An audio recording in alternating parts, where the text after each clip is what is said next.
Taylor, we know, is engaged to be Yes. married, so that's great news. But so often in Hollywood, things just don't always work out. Yeah, they right? don't, and they don't work out in real life too. Sometimes, Yeah. when two people divorce, it's challenging to say the least. The most famous right now that we're talking about is Nicole Kidman, Keith Urban, who are splitting after 19 years of marriage, each of them in their late 50s. And our next, well, in their late 50s is Nicole mid. I don't think Let's late. check that. Okay, all right, late 50s. There you go, 58 and 57. They look great. Fantastic. Okay.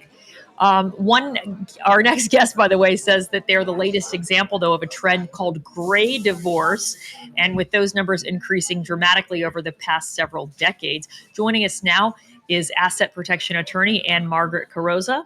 58 years old. All right, There we go. So this gray divorce, thank you for joining us, by the way, to talk about this.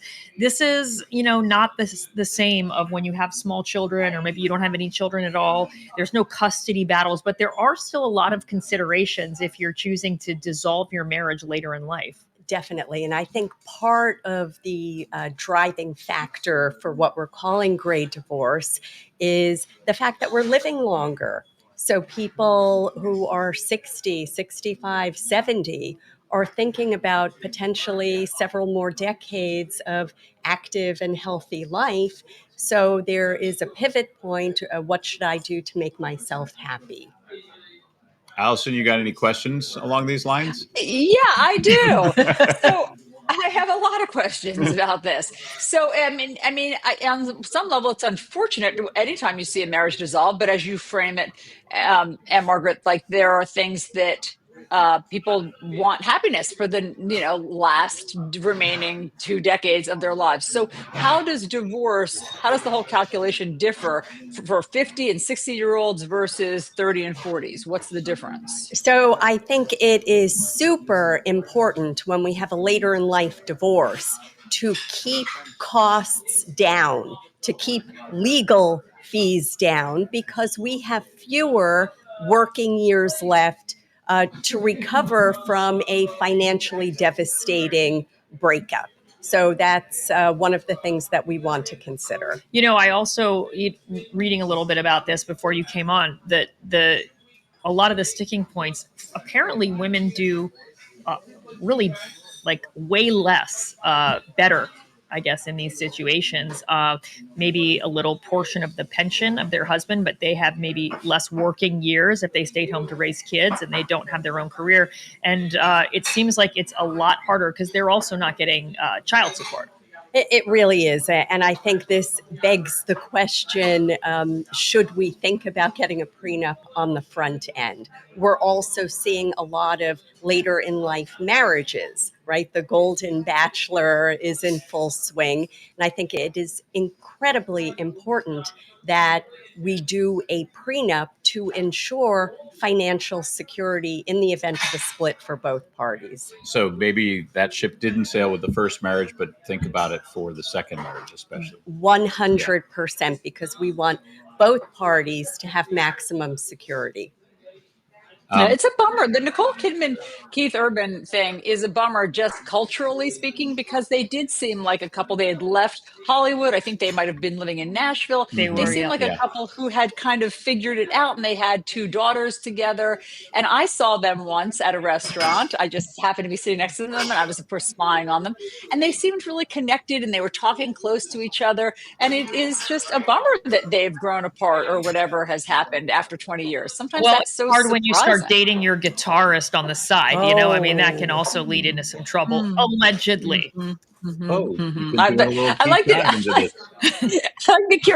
Kieran's just spreading that news, but then she adds the allegedly. But this is what happened. This is why this sparked my attention. Apparently, there was a song, and he wrote lyrics for Nicole Kidman. Keith Urban did, and then he changed up those lyrics and actually said the name of his guitar player. And I don't know. There's that. That's a and giveaway. There's that, and there's a few other things. But apparently, they actually haven't been living together. This is all, this is all in the papers. Okay, all right. How difficult is it when you're dealing with, being in the spotlight? You're big celebrities. How difficult is it? You say, try to not drive up the costs, but there may be one party in the marriage who just is, intransigent. They're digging in their heels and they don't want to give in to whatever might be equitable. Yeah, so I think we need to have an agreement between the parties, a non-disparagement agreement. We're not going to talk trash about each other, especially when we're dealing with a high-profile couple whose livelihood depends in part upon their reputations. But I think a critical factor that I'm not hearing people talk about is once a split is announced, it could take a year and a half for a divorce to be finalized. Mm-hmm. So we want to make sure that we are updating our advance directives. Do I want my soon-to-be ex-husband Good point. being able to make life and death decisions Like if for you're me hospitalized in a hospital? We want to unexpectedly. update that healthcare proxy. We want to update the power of attorney so that our ex does not have access to our finances and life and death decision making. Good That's point. such a good point that I think people wouldn't have thought about. I mean, think about the Brad Pitt Angelina Jolie divorce. That dragged on and on and on for years. So what do you think the prenup with Nicole Kidman and Keith Urban would look like? Well, they reportedly had done a prenup prior to the marriage, and there are reports that there was a substance abuse clause within the prenup, that a financial split would be predicated in part on whether or not there were relapses with Keith Urban's public recovery. So that's one of the things. But I think all of us should consider a non-disparagement clause, whether we're high profile or, Joe Smith living a relatively small profile life. We want to make sure that we are not trashing each other on social media. I don't think we haven't seen that happening, have we, Karen? No. You've been deep diving into this case. No. We have not seen them talking trash about each other, No, right? They Yeah. haven't been. Okay. They haven't been. Just But I wanted to check. understand. I understand what you're saying. You Yeah. want to keep your reputation intact, and if you do have kids, I mean, it doesn't matter how old they are. They don't want mom and dad ripping on each other, 100%. even if they can no longer stay married and live Absolutely. harmoniously. All right. Well, you brought up a lot of good points this morning. We really appreciate it. Thank you so much for being with us, Ann-Margarett.